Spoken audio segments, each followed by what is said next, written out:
안녕하세요. 바른투자 커뮤니티 주식부자 양송소 멘토를 맡고 있는 이빨톡톡입니다. 자, 시황에 대해 이제 잠깐 이야기를 해보면요. 우리 이제 현금을 7% 만들어 갖고 있다가 오늘 2% 추가해서 이제 9% 현금 사인을 드렸어요.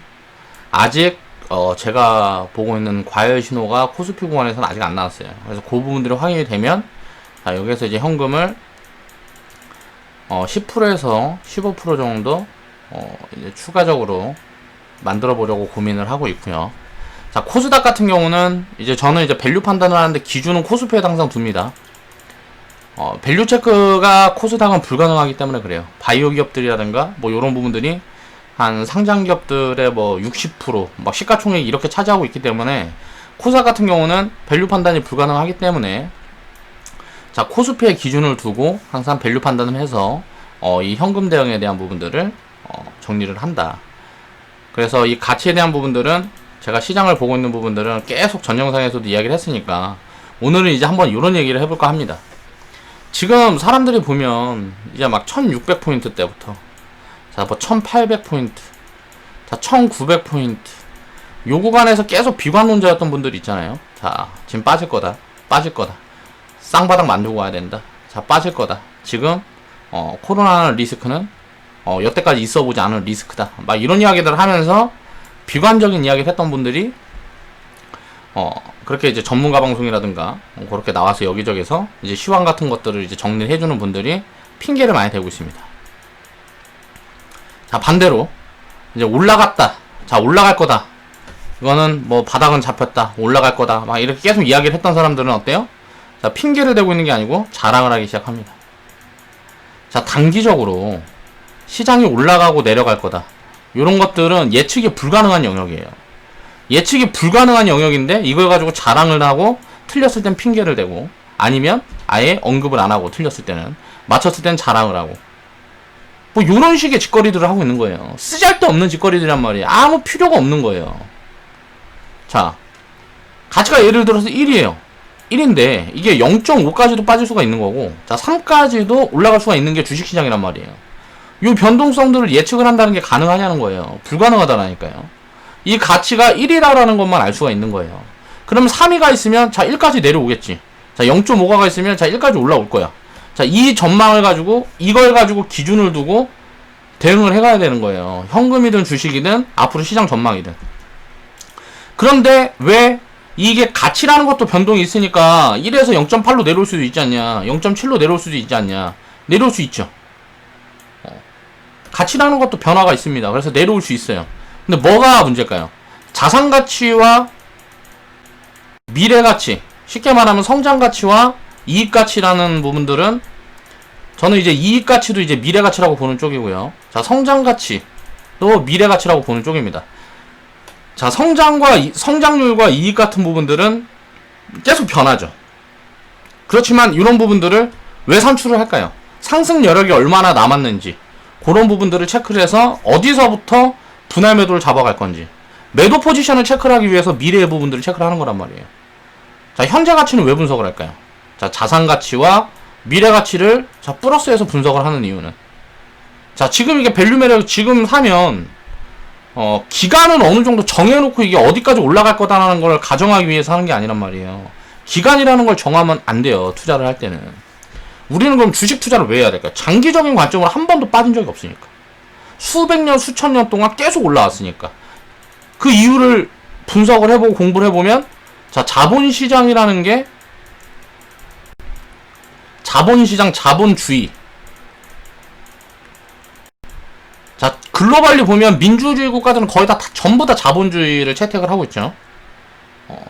배급제도라든가 무슨 사회주의 쪽으로 편파적으로 가 있지가 않잖아요. 공산주의 쪽이 사회주의 쪽으로 편파적으로 가 있고. 자, 중국 같은 경우도 뭐 자본주의를 입힌 뭐 사회주의라 그래가지고 결국은 중국도 자본주의란 말이에요. 뭐 북한이라든가 몇몇 나라만 자본주의가 아니에요. 글로벌리 큰 국가들은 전부 다 자본주의예요. 이 자본주의라는 게 붕괴되지 않는 이상 영원히 갈 거라는 거죠. 그렇게 될 수밖에 없다는 걸 역사적으로 증명을 해줬단 말이에요. 수백 년, 수천 년을 봐도 변동성이 어떻게 진행이 되든지 간에 결국은 올라간단 말이에요. 경제라든가 무슨 뭐 영원히 성장을 하는 거죠. 이 성장은 부채랑도 연결이 됩니다. 부채도 계속 커지고 전체 총 자산 규모도 계속 커지는 거예요. 부채가 커지는 대신에 자산 규모도 계속 커지는 거죠. 이렇게끔 되어 있는 거예요. 그래서 부채 리스크도 항상 단기 리스크가 되는 거예요. 리먼 사태 때도 마찬가지고, 과거에 IMF 때도 마찬가지고. 그리스도 망한다 그럴 때 어때요? 저 IMF에서 구제금융 받잖아요. 그리스 망하면 그거 여기저기 해서, 이게 얘네들이 예를 들어서 누가 빚이 많이 있어요. 빚이 많이 있어. 그러면 얘네들이 완전 망해버리면 이 돈을 아예 못 받는데, 얘네를 살려놓고 이거를 오래도록이라도 받아내려면 어떻게 해야 돼요? 얘네 살려줘야 되잖아요. 여기에 대해서 공감대가 형성되기 때문에 부채라는 것도 어때요? 단기적으로 항상 리스크로 끝나는 거예요. 단기 리스크로. 이런 경제 구조라든가 이런 부분들을 이해를 하고 투자를 해야 된다는 거죠. 근데 대부분의 투자자들이 99%가 실패하는 이유가 뭘까? 전부 단기적인 거, 아까 이야기했던 것처럼 이걸 맞췄니 못 맞췄니, 이걸 맞췄다 틀렸다 갖고 싸우고 있단 말이에요. 난 맞췄으니까 난 대단하지. 야, 내일 올라갈 거 난 맞췄어. 야, 내일 떨어질 거 난 맞췄어. 아, 내일 올라갈 거 난 틀렸네. 내일 올라갈 거 나는, 뭐 한 달 후에 올라갈 거 나는 틀렸어. 이런 짓거리를 하고 있단 말이야. 쓸데없는 거 갖고 힘 빼고 있다고요, 다. 이런 걸 하면 안 돼요. 그런 걸 보고 거기에다 스탠스를 정리를 하니까 어떻게 돼요, 사람들은? 야, 빠질 거다 그러니까 무슨 뭐 절대적 평가 구간에서 코로나 막 1400, 1500, 1600 돼 있는데, 지금 가치는 아무리 저 같은 경우는 아무리 분석을 해도 1800 밑으로는 보여지지가 않는데, 코스피지에서 1800 밑으로는 너무 싸다라는 관점이 들어가는데 1400, 1500에 어떻게 인버스를 때리냐고요. 하락에도 어떻게 배팅을 할 수 있겠어요, 이럴 때. 이 가치 판단이라는 근거가 없으니까 그냥 변동성을 보고 예측을 해서 때리는 거잖아요. 이건 도박이죠. 그쵸? 도박에 대한 개념을 이해를 해야 돼요. 자, 상승을 합니다. 예를 들어서 신라젠에 몰빵을 했어요. 야, 올라갈 때 이거 탔으면 10배 먹었잖아. 자, 여기에서 탔으면 깡통이네. 야, 먹을 수도 있잖아. 깡통이 날 수도 있어. 이거는 투자예요, 도박이에요. 저는 이런 걸 도박이라고 이야기를 하는 거거든요. 그래서 비중 관리를 하라는 거고요. 자, 10배를 먹을 수 있는 가능성은 상장되어 있는 모든 기업에 다 열려 있는 거잖아요. 이게 10년 후에 될지, 5년 후에 될지, 한 달 후에 될지, 이런 것들은 모르지만 10배 이상의 상승이 가능할 수 있다는 이 가능성에 대한 건 다 열려 있는 거예요, 기업들마다. 이 기준을 뭘로 잡을 수가 있어요? 자, 신라젠이 가치가 얼만데? 지금 물어보면 뭐라 그래, 이거? 신라젠 가치가 얼마예요? 자, 이거 15만원, 신라젠 15만원대랑 지금이랑 뭐 달라진 게 있어요? 뭐 임상이 갔다가 이제 뭐 실패한 거? 파이프라인이 무슨 뭐 그거 팩사백 하나밖에 없는 거? 코로나 치료제 이거 만든다고 또 한번 헬라다가, 자, CEO 구속되니까, 자, 삼성전자도 CEO 구속됐는데 뭐 달라요?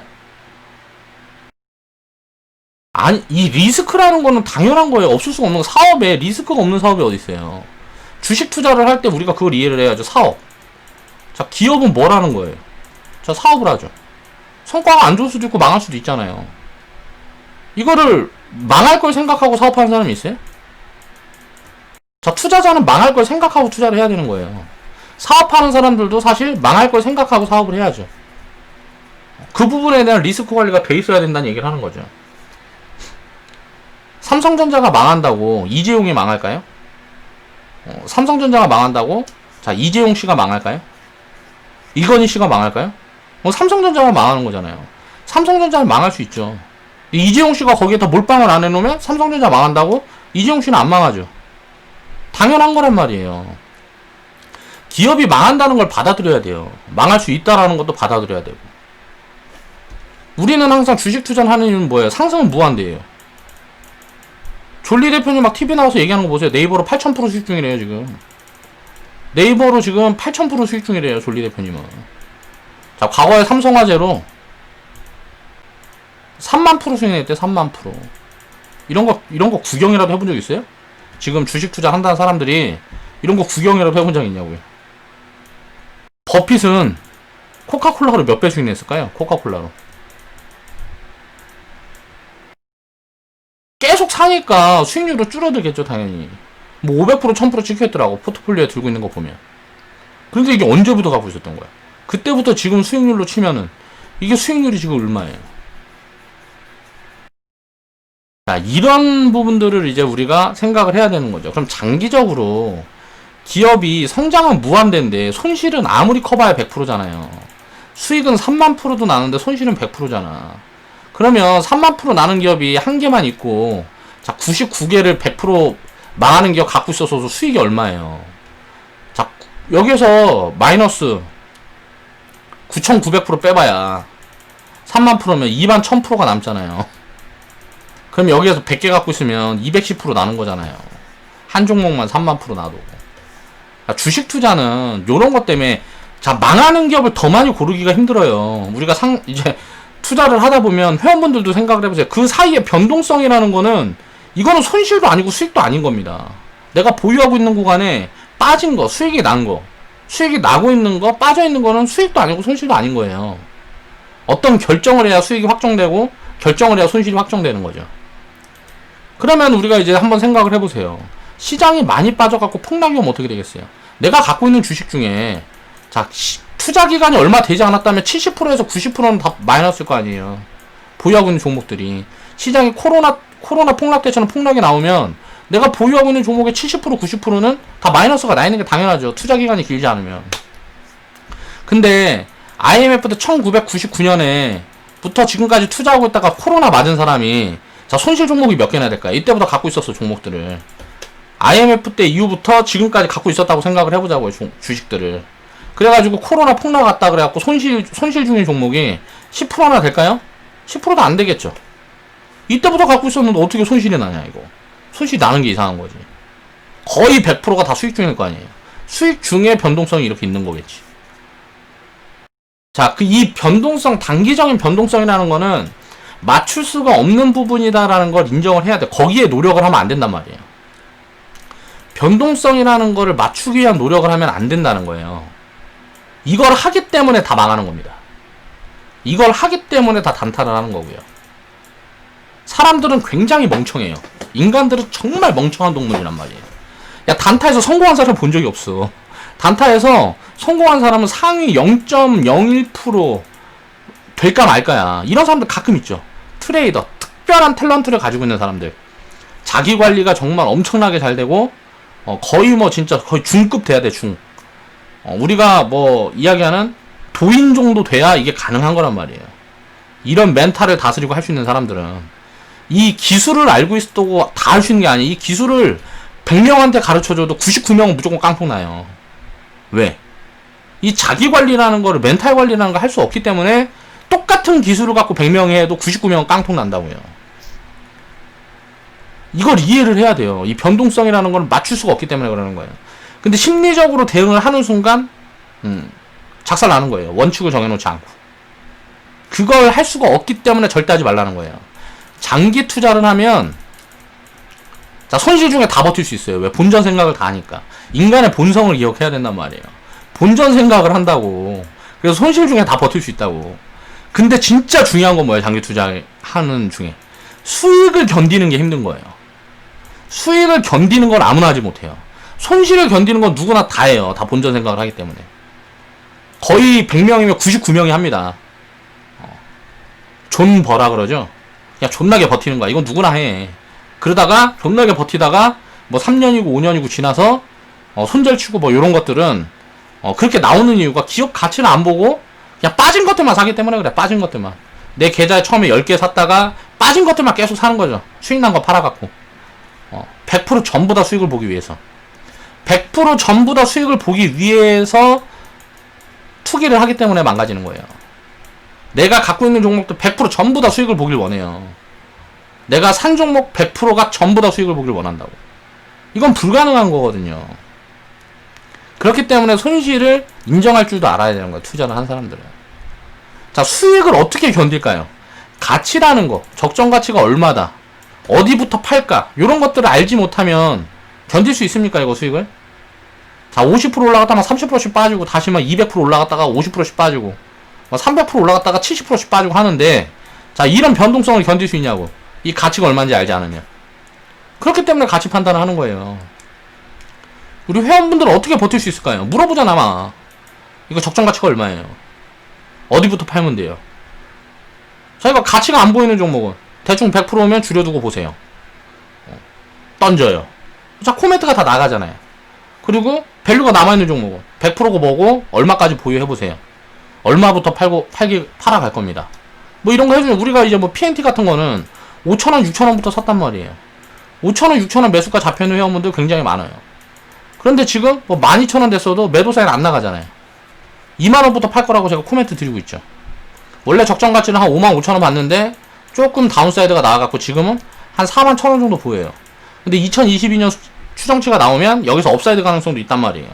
그러면 2만원이 빨리 도달하면 자 2만원부터 줄여가는 거고, 그럼 여기서부터 샀던 사람들은 자 300% 수익구간 때부터 줄여가는 거예요. 만원 근처에서 샀던 사람들은 100% 수익구간부터 줄여가는 거고, 자 여기서 업사이드가 나와갖고 예를 들어서 이게 적정 가치가 뭐 8만원 10만원 보여지면 자 2만원에 팔았으면 어떻게 돼요? 처음에 100만원을 샀는데 2만원에 100만원만 남겨놓고 팔아. 그럼 2만원에 100만원 산 거나 똑같은 거잖아요. 분할 매도를 남겨놓고 팔면 내가 100만원씩 사면 한 종목당. 그래서 일정금이라는 걸 정해놓는 거예요. 업사이드가 10만원 나오면 자 이때부터는 또 이제 10만원까지 보유하면 되겠죠. 2만원에서 10만원 가면 자 400% 추가 상승 구간 나오니까 거기서 업사이드 안 보여주고 뭐고 하면 또 줄이는 거야. 100만원만 남기고. 요런 어떤 기준을 잡아야 된다라는 거죠. 투자를 할 때는.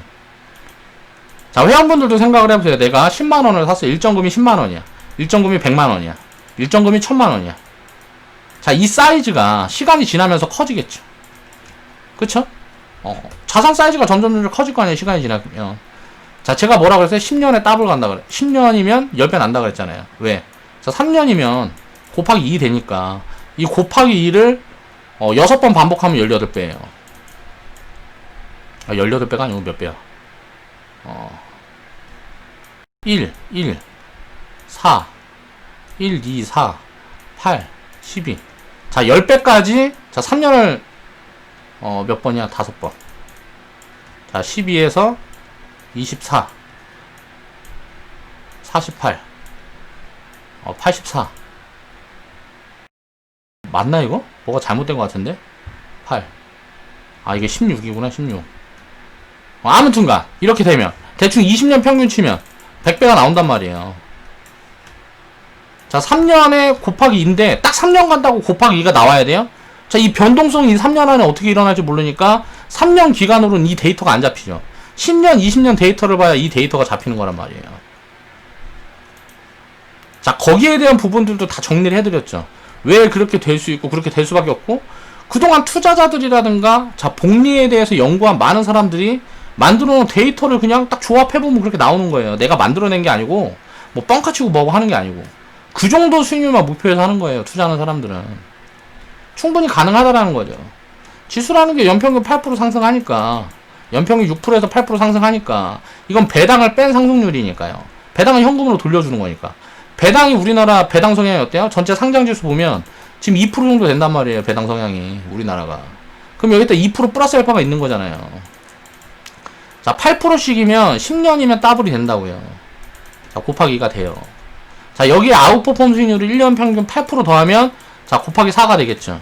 자, 아웃퍼폼 수익률이 16을 더하면 어때요? 자, 곱하기 8이 되겠죠.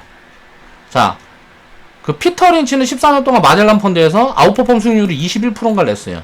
자, 워렌 버핏도 이 정도 수익, 이 정도 수익률이 나옵니다. 한 60년 평균이. 자, 이게 가능하구나. 다 증명을 해준 부분들이 있잖아요. 그래서 우리도 자, 연간 아웃퍼폼 수익률 데이터를 체크를 해봐요. 그러면 맞아지잖아요. 20%씩 나오잖아, 우리도. 그러면 3년에 더블 되는구나, 계산상으로. 이런 것들을 이해를 하고 그냥 증명을 해나가면 돼요. 경험을 해나가면 된단 말이에요. 투자는 그렇게 하는 거예요. 단기간의 변동성을 자꾸 맞추려고 하지 말란 말이에요. 2018년도부터 저는 계속 바닥 아니면 바닥 근처다라는 얘기를 했어요. 2018년 10월달 폭락 나왔을 때, 2019년도 8월 폭락 나왔을 때, 자, 2020년도 자, 3월 폭락 나왔을 때는 이거는 진짜 확실히 바닥인 것 같다. IMF 수준이다. 밸류가 IMF 수준이다. 막 코멘트 드렸었단 말이에요, 이렇게.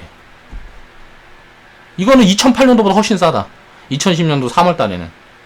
2019년도 8월 달에는 뭐라 그랬을까? 2008년도 수준이다. 그러면 2008년도부터 지금까지 올라온 것보다 더 많이 가겠죠. 앞으로 장기적으로. 자, 그 데이터들을 오늘 이제 좀 체크를 해보잔 말이에요. 2020년 6월 8일 월요일날 이제 제작을 했던 영상이고요. 자, 가치 판단의 기준을 잡아라. 가치 판단의 기준을 잡아야 내가 어떤 기준에서 벗어나지 않고 심리적으로 연동되지 않고 단기적인 흐름을 쫓아다니면서 항상 돈을 가져다주는 대중이랑 다른 포지션을 취할 수 있다는 거예요. 주식시장은 결국 가치에 연동이 된다는 거예요. 이게 진리예요. 이 이외에 아무것도 다 필요 없어요. 주식 투자를 할 때. 차트니 수급이니 뭐니 다 필요 없어요. 결국은 연동되는 거기 때문에 그 안에서의 무슨 뭐 수급과 무슨 뭐 이런저런 이슈와 이런 변동성들은 아무 의미가 없는 거예요. 결국은 여기에 맞춰서 가는 거예요. 가치. 그럼 가치가 얼마인지만 근접하게 체크할 수 있는 알고리즘만 있으면 끝나는 거예요. 뭐예요? 싼 것만 사면 되는 거죠. 그래서 가치에 도달할 때까지 갖고 있으면 되는 거라고요. 여기에서 조금 더 수익을 내기 위해서 사용하는 물론 그런 부분들은 있어요. 그런 것들에 대한 거는 이것부터 알고 나서 하는 거예요. 이것만 해도 지수보다 더블 이상은 아웃퍼폼 할 수 있어요. 지수 더블 아웃퍼폼 하면 자 10년에 5배 수익은 납니다. 1년에 8% 평균 지수보다 8% 아웃퍼폼만 해나가면 10년이면 5배 수익률이 나와요. 이게 계산으로 돼 있는 거라고요. 데이터로 돼 있다고, 데이터로. 20년이면 25배 수익률 나오고요.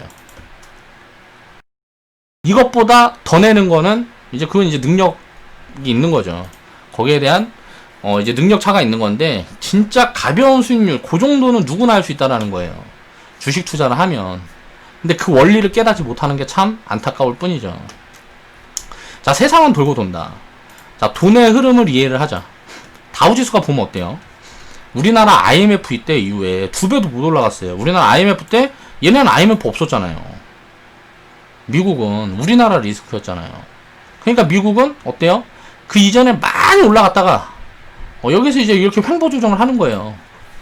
다른 데들 다 힘들고 뭐하고 하니까 횡보 조정을 할 때 2배 올랐습니다. 우리나라는 리스크를 크게 맞았으니까 어때요? 한국 코스피는 이때 당시 6배 올라요. 2007년도까지. 2007년 버블을 뿜어내고 마무리될 때까지 6배가 올라요. 이때 주도했던 섹터군이 건설, 철강, 무슨 뭐 조선, 뭐 등등등, 뭐 이런 기반 시크니컬, 기반 업종들, 이런 업종들이 이때 당시에 보면 이때 산업 흐름이 이랬던 거죠.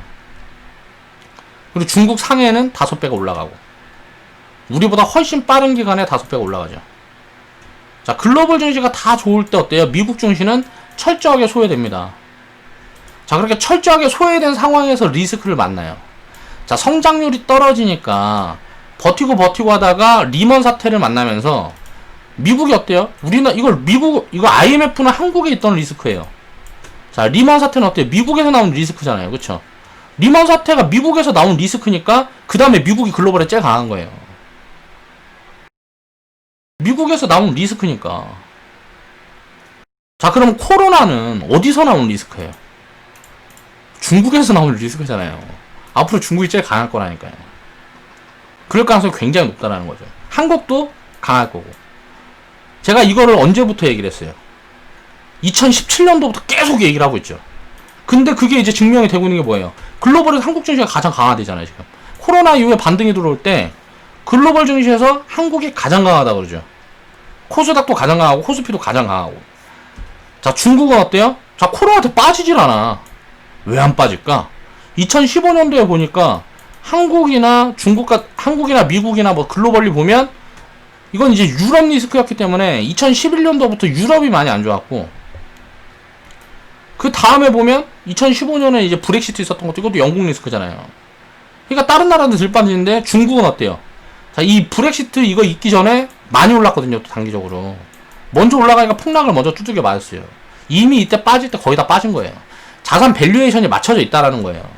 기업 가치가 맞춰져 있기 때문에 이번에 코로나 폭락 때 보면 중국이 제일 먼저 코로나로 셧다운되고 뭐하고 한 게 글로벌리 가장 먼저 시작된 게 중국인데 중국은 안 빠지잖아요.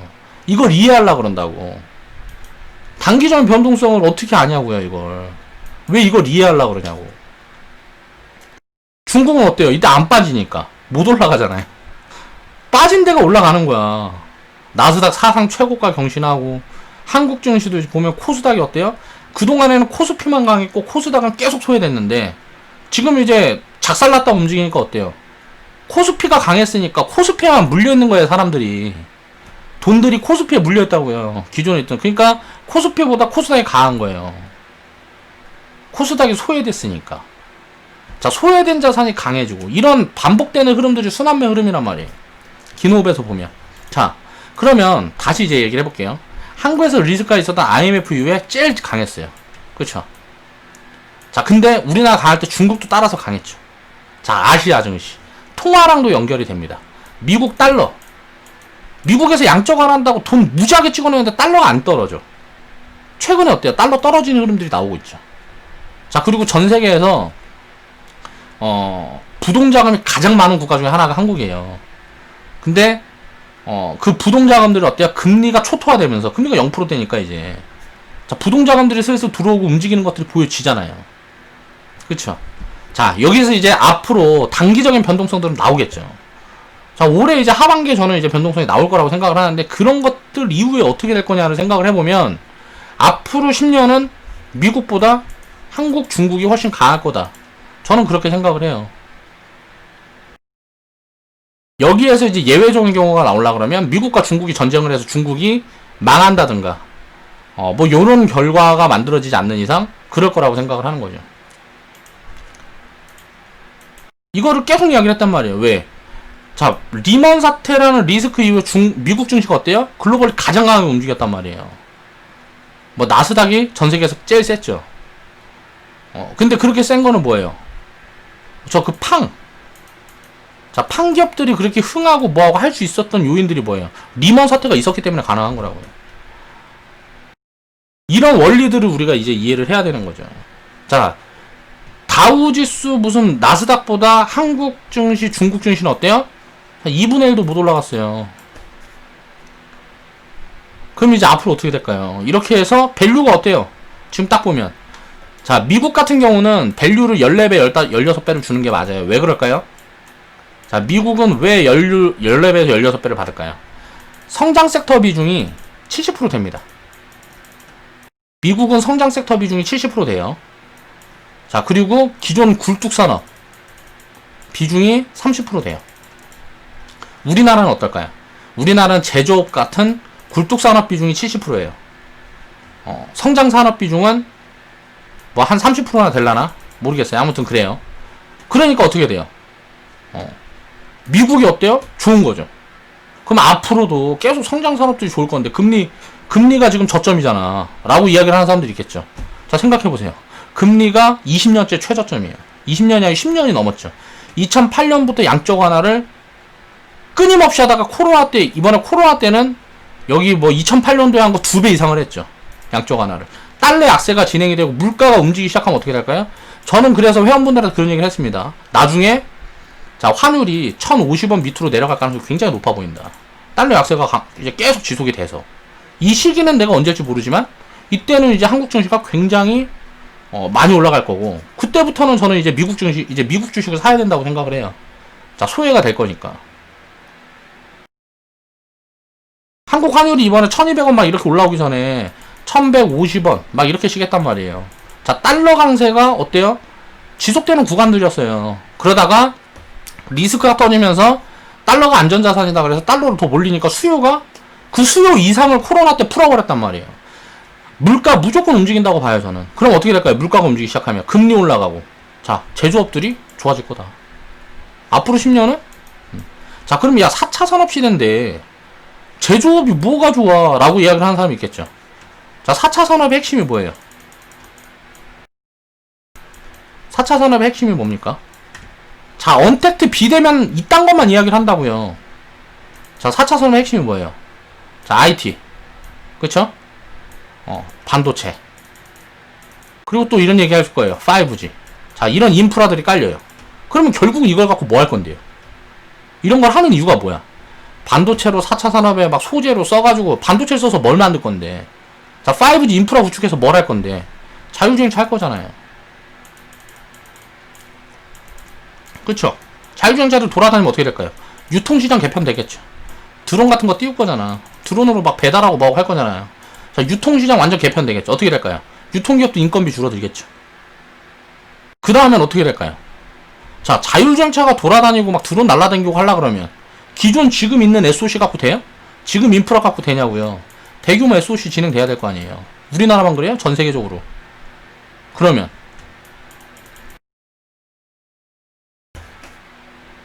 건설 같은 게 왜 4차 산업이랑 관련이 없어요? 새로 요게 진행이 될 인프라를 만들어야 될 거 아니에요. 이 인프라 투자 지금은 초기니까 구축하는 거잖아요. 5G 구축하고 반도체 들여갖고 반도체 집어넣어서 뭐 자동차 만들고 뭐하고. 기존에는 자동차에 반도체가 안 들어갔는데 자동차에 반도체가 들어가니까 좋겠다. 이게 틀렸다라는 게 아니고 이건 초기라는 거죠. 결국은 어떻게 될까요? 5년 10년 지나면 건설이고 철강이고 뭐고 다 입혀지겠죠. 5G라는 게 어떻게 안 입혀집니까? 자, 자율주행차는 전기차가 돼야 자율주행차가 된다 그래요. 자, 전기차에 투자하는 거 철강 기업들이 투자 안 해요? 자, 포스코가 투자하잖아요. 포스코 케미칼. 자, KG 케미칼이 있습니다. KG 케미칼이 맞나? 아무튼 여기가 뭐 KG 이니시스하고 등등 갖고 있는 회사예요. 얘가 왜 동부제철을 인수를 할까요? 갑자기 관련도 없는 동부제철을 인수를 해. 철강 회사를 왜 인수해? 자, KG 케미칼이 뭣도 갖고 있어요? 2차 전지에 관련된 장비 기업 갖고 있단 말이에요. 2차 전지랑 뭐 철강이랑 뭐 연결되어 있는 게 있는 거예요, 이게. 저도 그런 부분들은 찾아보고 있는데 뭐가 연결됐는지는 아직 잘 모르겠어. 공부를 좀 더 해봐야 되는데 이게 보면 그리고 또 다르게도 볼 수 있죠. 철강 회사들은 어때? PBR이 막 0.1, 2 막 이런단 말이에요. 0.3 유보율이 엄청나다고 갖고 있는 돈이 엄청 많아요. 투자할 데가 없으니까 돈을 갖고 있으니까 어때요? 금리가 낮을 동안에 화폐 가치가 떨어지니까 화폐를 많이 갖고 있으면 부각을 못 받는 거예요. 당연한 거란 말이에요. 근데 이제 어떻게 돼요? 화폐를 많이 갖고 있으니까 투자 여력이 있잖아. 그럼 얘네들이 어디다 투자를 하겠어? 4차 산업에 투자를 할 거 아니에요. 철강 기업들이 변신하겠죠. 자, 산업의 변화에 따라서 결국은 다 이렇게 움직일 거라는 거죠. 우리나라 기업들이 돈이 엄청 많습니다. 그러니까 자산 가치를 분석을 해보면 돈이 엄청 많아요. 자산 가치가 뭐가 있을까요? 뭐 땅, 건물, 뭐 등등등 해갖고 현금성 자산이 엄청 많다고요. 자, 대한항공이나 이런 데들 힘들어지니까 어때요? 땅 팔잖아. 건물 팔잖아요.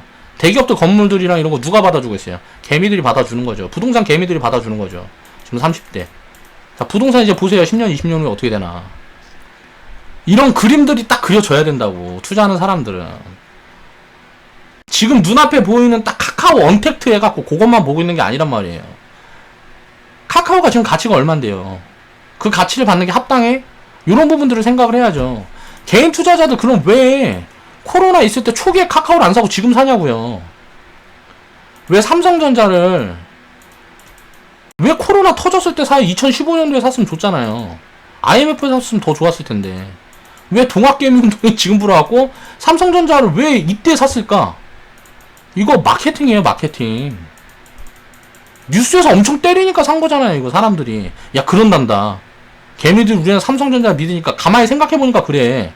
야, 우리나라에서 망하지 않을 기업은 삼성전자밖에 없어. 여기로 돈이 들어가는 거예요. 입에서 입으로 전달이 돼서. 그러니까 못 움직이다 어때요? 가만 보니까 코로나로 이제 또 마케팅을 막 한단 말이에요. 언택트 비대면. 이제 과거로는 돌아가지 못한다. 언택트가 대세다. 어? 카카오 사라 하고 막 언론에서 씨부려 준단 말이에요. 전부 몰려가는 거지 이제. 자, 이거 계속 갖고 있으면 돼요. 자, 이게 27만원, 28만원. 그래, 좋아.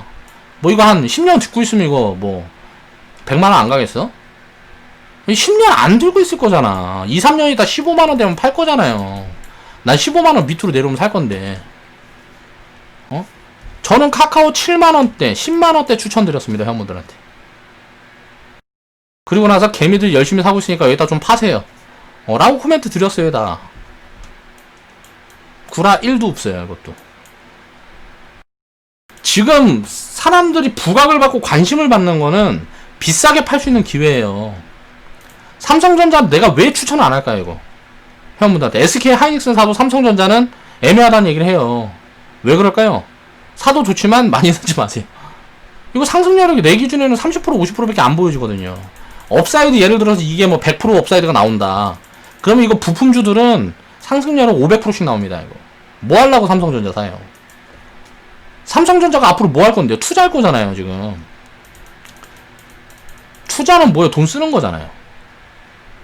SK텔레콤이 투자를 해서 통신장비 기업들이랑 가서 SK텔레콤이 못 움직이고 통신장비주들이 움직일 때 SK텔레콤 팔고 통신장비 기업들 사잖아요. 자, 이 투자를 해서 이 성과가 다시 돌아올 때까지 보유할 수 있는 10년 이상 보유할 수 있는 사람들만 해야 되는 거예요. 이런 대형주들은. 아니면 뭐 아무것도 모르니까 머리 아프고 뭐하고 해서 하기도 싫고 하니까 그러면 뭐 SK텔레콤, KT, 삼성전자, 한국전력 이런 몇 개도 추려서 그거 갖고 배당이나 받아먹고 한 10년씩 보유할 사람들만 사는 거라고요. 그렇게 하지 않을 사람들이 왜 사냐고. 그렇게 할 사람들만 사는 건데 왜 그렇게 하지 않을 사람들이 사냐고요. 세상이라는 건 돌고 돈다는 거죠. 이 돈의 흐름을 이해를 해야 된다는 거예요. 지금 제가 이런 얘기하면 다 미친놈이라고 그러겠죠. 또 똑같아요. 자, 물가 올라갈 거다. 자, 유가 100불 넘어갈 거다 그랬죠. 마이너스 몇 불 때부터. 그렇지만 어때요? 처음에 제가 그래 아무튼 유가 100불 넘어서 저는 막 200불도 갈 수 있을 거라고 생각해요 나중에. 왜? 쉘 기업들 좀 정리되고 하면 미국의 쉘 기업들 좀 정리되고 하면 가능하다고 생각해요. 왜? 물가가 움직이니까. 물가가 움직이면 자 이거를 끌고 가는 게 유가일 텐데 화폐 가치가 떨어져서 움직인다는 거죠. 유가 소비는 계속 줄어들 수밖에 없는데 화폐 가치가 떨어져서 100불은 넘어가지 않을까 라고 생각을 하는 거예요. 그리고 결국 금리도 물가가 움직이면 이거 물가를 잡으려면 어떻게 해야 돼요? 금리 올려야 되거든 이거. 물가는 상승하는데 금리 못 올릴 수가 없어요 이거. 화폐 가치를 보존을 시켜야 되니까 금리를 올려야 된단 말이에요. 그러면 이제 이건 긴축이 되는 거죠. 그러면 부채 많은 기업들은 어때요? 성장주들은 다운되고. 이거는 이제 몇 년 후에 진행이 될지 모르죠. 내년부터 이렇게 될 수도 있고 3년 후부터 이렇게 될 수도 있고 5년 후부터 될 수도 있고. 이거는 뭐예요? 가치주 비중을 늘려야 된다는 소리인데 지금 우리는 성장주 비중을 아직도 70% 갖고 있어요. 자, 이걸 이제 65%까지 줄여보자고 얘기를 하고 있죠. 저는 올해 하반기나 내년 상반기에 금리를 슬슬 올릴 거다라고 예상을 하고 있는 축입니다. 돈을 너무 많이 풀어놨기 때문에. 자, 그렇게 되면 시장이 작살날까요? 그렇지 않다라는 거예요. 그러니까 이런 단기적인 관점으로 세상을 보려고 그러면 안 된다는 거죠. 여러 가지 데이터를 조합을 해놓고 왜 이렇게 될까? 라는 부분들을 이해를 하고 생각을 해봐야 돼요. 자, 리먼 사태 때도 중국이 많이 올라갔으니까 가장 많이 빠지니까 어때요? 자, 먼저 파동이 세게 나오는 거예요. 그리고 나서 조정이 들어오고 결국은 여기서 머무르는 거죠. 여기서 버블을 많이 키워놨단 소리죠. 미국은 자, 버블을 많이 키워놓지 못했는데 폭락이 나왔으니까 당연히 리바운딩이 센 거죠. 한국도 2007년도에 버블을 엄청 키워놨으니까 버블이 생기면 어때요? 악성 매물이 자리를 잡아요. 꼭대기에서 따라잡는 매물들이 가장 크단 말이에요. 규모가 생각해보세요. 이때 1이야 2, 4 올라가는데 4에서 따라잡으려면 그만큼 부피가 커지잖아요. 자, 1에는 1만 들어가면 되는 돈이 1만 들어가면 됐는데 4까지 올라간 구간에서 돈이 4가 들어가야 돼. 그러니까 부피가 커지니까 어때요? 이 버블을 해소하는데 시간이 오래 걸리는 거라고요. 미국 증시는 여기에서 한국하고 중국하고 6배, 5배씩 오를 때 2배밖에 못 올리니까 버블이 없는 거예요. 그러니까 어때요? 자, 폭락 후에 움직일 때는 버블이 없으니까 가장 많이 가는 게 맞죠. 자, 지금은 미국 증시만 버블이잖아. 한국 증시는 버블이 없다고요. 미국 증시는 버블이야. 그러면 한국 증시는 버블이 그러니까 미국보다 훨씬 약하다는 거죠. 뭐 버블 규모가 있다 그래도. 그러면 결국은 다시 움직일 때는 한국 증시가 훨씬 세게 움직일 거라는 거죠. 제가 생각하는 논리는 이렇다는 거예요. 그 신호가 보여진 거다. 주식도 마찬가지예요. 개별 종목들도. 이런 신호가 나오면 어떻게 돼요? 자, 상승 추세가 지속될 때까지는 처음에 가장 강했던 종목이 대장주예요. 글로벌 대장주가 한국 코스피예요, 이제. 한국 코스피 코스닥이 글로벌 대장주라고요. 이제 그렇게 되는지 어쩌는지는 한 3년, 5년, 10년 지나면 자, 증명이 되겠죠. 그렇게 되면 어떻게 될까요? 자, 지금까지는 소설이야. 내 뇌피셜이란 말이야. 진짜 이렇게 되면 어떻게 될까요? 저랑 이제 뭐 같이 투자하고 있는 우리 회원분들이랑 제 영상을 보고 있는 여러분들은 굉장히 좋은 성과가 나겠죠. 자, 세상은 그러니까 돌고 돌기 때문에 이 돈의 흐름을 이해하는 게 중요하다는 거죠. 단기적인 거 그런 거 자꾸 예측하려고 그러지 말란 말이에요. 가치 판단을 하기 위한 노력을 해야죠. 공부는 거기에 집중이 돼야 돼요. 자, 코스닥과 코스피의 흐름을 이해를 하자. 자, 2차 산업 버블. 자, 버블 해소하고 나서 IMF 왔습니다. 버블 해소는 어때요? 항상 이런 리스크로 오는 거예요. 자, 3차 산업이 진행이 되고 펀드 광풍 버블. 자, 버블 해소하는데 리먼 사태가 왔어요. 그럼 지금은 어때요? 우리나라는 버블이 없었는데 이게 왔네. 이때 당시에 버블이 아니었는데. 2017년도에 우리나라는 버블이 없었거든요. 버블이 없었는데 폭락이 왔네? 그럼 어떻게 될까요? 뻔하다는 거죠. 나중에 버블을 쌓으러 가겠죠. 이 버블이 어디까지 진행되고 얼마나 나올지는 알 수가 없는 거예요. 자, 그 부분들을 이제 나중에 봐야 된다는 거예요. IMF 이후에 어때요? 자, 코스피가 소외가 됩니다. 왜? 기업들이 다 망했대. 기존 산업들이. 그러니까 어떻게 돼요? 자, 투기 자금이 몰리면서 닷컴 버블이 진행이 돼요. 닷컴 버블이 진행이 되니까 어때요? 자, 2차 산업으로 인한 버블을 꺼져서 IMF가 왔는데 이 버블이 꺼지자마자 다른 버블이 생기네. 산업이 바뀌었어. 그러면서 닷컴 버블이 생겨요. 닷컴 버블이 생기는데 알고 보니까 이 닷컴이라는 거는 이때 이제 컴퓨터가 처음 나올 때고 IMF 때는 컴퓨터 도스 막 이럴 때 아니에요. 자, 이 닷컴이 알고 보니까 2008년도부터 시작되네. 이 닷컴이라는 게 이때 진짜 산업이 성장한 게 아니야. 2008년도부터 성장했어. 기존의 버블 꺼지니까 기존 산업들이 강했던 거죠. 건설, 철강. 닷컴 버블로 속인 거죠. 닷컴 버블로 개미들 싹 빨아놓고 어떻게 돼요? 개미들 싹 빨아서 다 죽여버리고 1년에 100배씩 갔어. 1년에 100배씩. 그러니까 그 버블이 엄청 심했을 거 아니에요. 공매도 같은 게 제대로 작동을 안 하니까 요런 닷컴 버블 같은 게 만들어지는 거란 말이에요.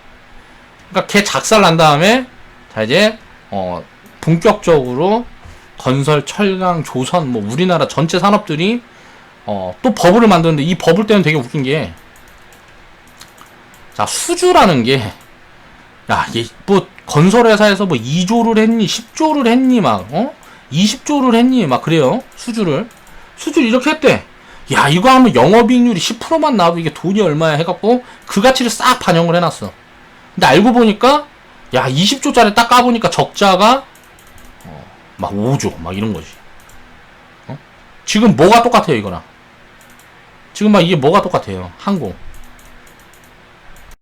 정유, 그쵸? 딱 답이 나오잖아요. 이런 것들. 결국은 그러니까 그때 버블 구간에 이런 것들이 터졌으니까 어떻게 되겠어요? 죽어버리는 거지 뭐. 그리고 나서 지금까지 버블 해소 기간을 겪고 있는 거죠. 코스닥은 어때요? 자, 이런 이제 펀드 강풍이 불고 막 건설 섹터 움직이고 철강 섹터 시크니컬부터 해갖고 막 이런 것들이 움직여. 조선 금융 이런 게 움직이니까 어떻게 돼요? 철저하게 소외가 됩니다. 닷컴 버블이 꺼졌는데 닷컴 기업밖에 없어 코스닥에는. 자, 이거 버블이 꺼져갖고 초토화가 나는데 이거 누가 보냐고. 아무도 안 보잖아요. 신라젠 막 임상 막 해갖고 폭락 나오고 뭐 하고 했을 때 바이오 누가 봐야 아무도 안 보잖아요. 그러니까 알테오젠 같은 거 새로운 놈이 튀어 올라오잖아. 그쵸? 그래서 새로운 놈이 건설 뭐 요런 게 올라오니까 코스닥은 어때요? 자, 이 코스피가 상승할 때 철저하게 소외가 됩니다. 그러면 지금 이제 야, 코스피가 한번 소외가 된 다음에 닷컴 버블이 왔고, 자, 코스닥이 소외될 때 자, 시크니컬이 움직였으면 야, 이번에는 바이오 버블 아니냐? 저도 이런 걸 생각을 하거든요. 근데 이런 거에 빠져들면 안 된단 말이에요. 역사가 똑같이 반복된다고 생각하면 안 돼요. 저 4차 산업에는 바이오랑 같이 갈 수도 있는 거고, 바이오 버블이 생길 수도 있는 거고, 4차 산업만 움직일 수도 있는 거예요. 이거는 알 수가 없는 거죠. 산업 흐름에 따라 다르니까. 어떻게 그럼 이거를 이제 포인트를 집어볼 수 있을까요? 코로나가 재확산돼요. 글로벌리 줄부동안 하면 어떻게 될까요? 글로벌리 줄부동안 하면 IMF 같은 게 다 조겠죠. 유럽, 미국 초토화 날 겁니다. 중국, 유럽, 미국 뭐 우리나라도 마찬가지고 망하는 회사들이 엄청 많이 나오겠죠. 그렇게 되면 바이오 버블이 오겠죠. 자, 근데 이건 뭐가 애매하냐면 돈을 엄청 풀어갖고 부도를 막아놨어요. 일단 IMF 때나 리먼 사태 때는 부도를 낸 거란 말이에요. 정부에서 돈을 안 풀었어요. 리먼 사태 때도 이게 오래 걸린 이유가, 바닥에서 돌리는데 오래 걸린 이유가 리먼이 부도나게 놔뒀다고요. 정부에서. IMF 때 대우가 부도나게 한국이 놔뒀다고요. 근데 지금 어때요? 자, 한국에서는 두산중공업 어때요? 부도나게 안 놔두잖아. 이거 살려준다 그러잖아. 과거에 경험이 있어서 그래. 부도가 한번 나보니까 거기에 이제 있는 사람들하고 뭐가 막 죽겠어. 이게 고용 창출도 안 되고 회복하는데 너무 오래 걸리는 거 아니까 이거를 돈 집어넣어갖고 살려주는 거잖아요. 우리나라도 한국판 양적 하나니 어쩌니 하는 거잖아. 이런 게 학습이 된 거예요, 정부에서. 자, 미국 같은 데서 어때요? 자, 리먼처럼 망하는 회사 안 만들잖아요. 자, 셀 기업들 해줄게. 야, 항공? 알아서 해줄게. 유럽에서도 어때요? 항공기업들 국영화시켜. 자, 이거 다 지원해줄게.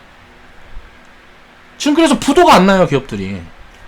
그럼 어떻게 될까요? 부도가 안 나면. 나중에 이제 경제가 좋아지고 하면 얘네들이 강할 수 있는 거예요. 부도가 안 나면 바이오법은 어때요? 생각처럼 진행이 안 될 수도 있다. 자, 두 가지 시나리오를 말씀드렸어요. 자, 이 부도가 안 나게 막아놨는데 이게 밑빠진 독에 물 붓기였어. 그래서 기업들이 결국 다 망해. 막 엄청나게 망해, 막 글로벌리. 그런 상황이 오면 어떻게 돼요? 바이오 버블이 올 거라는 거죠. 코로나 재확산으로 사람들이 돌아다니지도 못하고 항공기업들 뭐 초토화하고 막 다 망하게 되면 기간 산업이 다 무너지면 서민들 개작살 나겠죠. 그렇게 되면 바이오 버블 오는 거예요. 근데 그런 상황이 진행되지 않으면 어떻게 돼요? 바이오도 버블이 아니고 헬스케어 쪽으로 이제 실적을 잡아가는 흐름들을 만들면서 천천히 움직이겠죠, 이렇게. 그리고 자, 4차 산업 버블이 코스피에서 만들 수도 있다. 반도체를 위주로. 두 번째 시나리오는 코로나가 확산되면서 다 죽어버리면 자, 바이오 버블이 한 방에 이렇게 점프할 수도 있다는 거죠. 저는 이렇게 두 가지로 보고 있어요. 시장 흐름이. 그럼 어떻게 해야 될까? 바이오가 아니고 바이오가 움직이면 헬스케어가 움직인다는 거니까. 자, 헬스케어도 담아놓고, 자, 요런 것도 담아놓고, 기간 산업도 담아놓고, 요런 거를 비중을 어떻게 할당할 거냐 라고 고민을 해야죠. 다 갖고 있어야 된다는 얘기예요.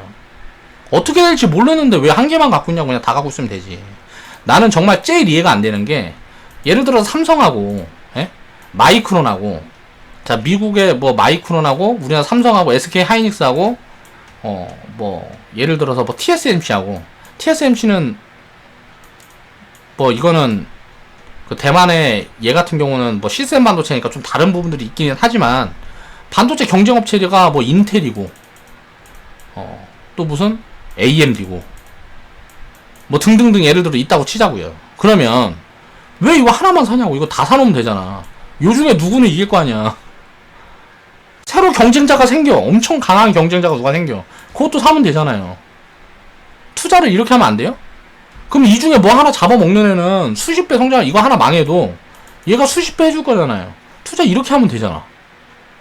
왜 하나만 사야 돼? 그렇지 않아요? 제가 가진 투자 관점은 이래요. 왜 이거 하나만 사? 야, 2차 전지도 중국에서 1번만은 뭐예요? 20년 투자한다고 가정하면 우리나라 1번만은 뭐예요? LG화. 근데 우리나라 기업이니까 삼성 SDI고, 삼성은 이제 또 삼성그룹이 있으니까 삼성 SDI하고 뭐 SK하고 SK인후하고 이거는 다 산다 쳐. 우리나라 경제사니까.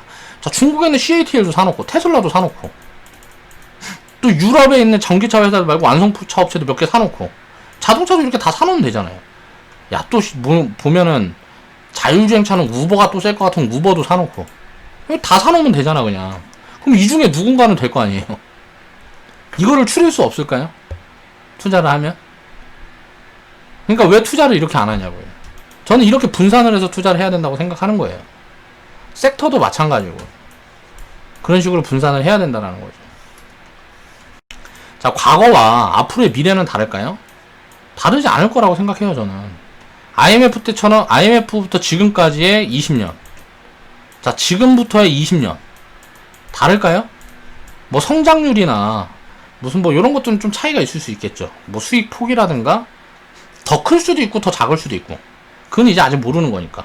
다만, 20년 후에는 지금, 뭐 IMF 때부터 지금처럼 상승한 것만큼 상승 안 하겠냐 이거예요. 더 크게 상승할 수도 있는 거잖아요. 그쵸? 모르는 거잖아, 그걸. 여기 앞에서 보면, 뭐, IMF 때부터 지금까지 20년 동안 상승한 것보다 여기에서 5년 상승한 게, 상승률이 더 커요. 성장률이 훨씬 크다고. 이때 10배 상승했으니까. 1980년대. 그래서 1980년대에 20대, 30대인데, 지금 이제 50대, 60대 된 분들이 엄청나게 기회가 있었는데, 이때는 뭐 부동산이고 주식이고 뭐, 근데 이때는 이제 지금처럼 정보가 많지 않았으니까. 모르는 사람이 훨씬 많았겠죠. 근데 왜 아는데도 안 하냐고. 모르니까 어때요? 모르는 사람이 훨씬 많으니까 수익이 더 크게 나온 거란 말이에요. 지금도 근데 한국은 보면 어때요? 완전 금융 문맹이잖아요. 그러니까 우리나라 시장은 아직도 기회가 엄청나게 있다라는 거죠. 그러니까 금융 문맹이기 때문에 싼 기업들이 그렇게 많은 거고, 아직도 맨날 미국 주식만 산다 그러잖아. 사람들 보면. 과거와 앞으로의 미래가 다르지 않을 거라는 거죠. 그러니까 상승이라든가 성장 폭에는 차이가 있을 수 있지만 결국은 계속 성장할 수밖에 없다라는 거예요. 통계적으로 그렇다는 거죠. IMF 이후에 보면 우리나라 기업들이 전부 다 합해갖고 20조 벌었어. 20조.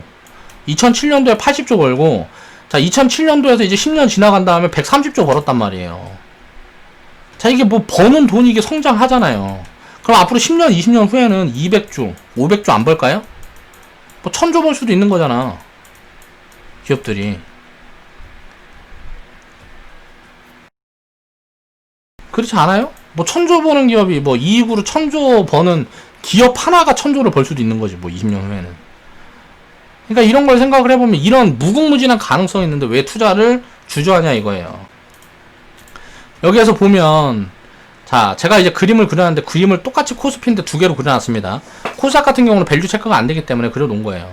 자 2007년도에는 자 80조를 벌었는데, 기업들이 총 이제 벌어들인 돈이 80조를 벌었는데, 자 성장률 이런 거 체크를 해보니까 1600포인트면 적정 가치가 한 1600포인트 정도 봐야 되거든요.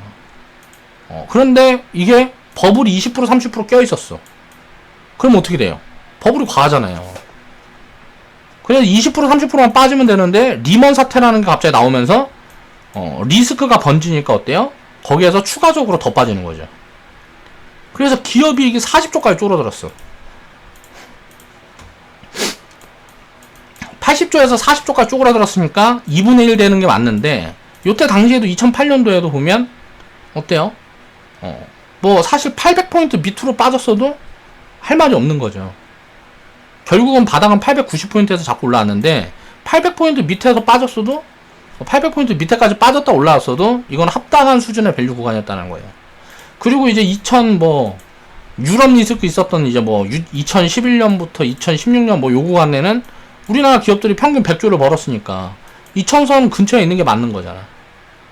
그리고 2017년도에 반도체 호황, 클라우드 뭐 이런 거 하면서 이제 135조를 벌었으니까 2700까지는 갔어야 되는데, 2700에 조금 더 오버밸류 나오면 한 3000까지는 갔어야 되는데 2600까지만 갔다 빠졌단 말이에요. 거기다가 2018년도에는 사상 최대이익이 나왔어요. 145조를 벌었어요, 우리나라가. 그러면 145조 벌었으면 자 못해도 이제 3000에서 3500은 가야 되는 거 아니야. 근데 왜 이게 못 갔을까? 결국은 이제 뭐 미중 무역 분쟁 뭐 해갖고 이런 센티를 안 좋게 만드니까 그냥 빠진 거란 말이에요. 그래서 그런 부분들이 이제 경제에 입혀지니까 그 다음에 2019년도에는 110조인가를 법니다.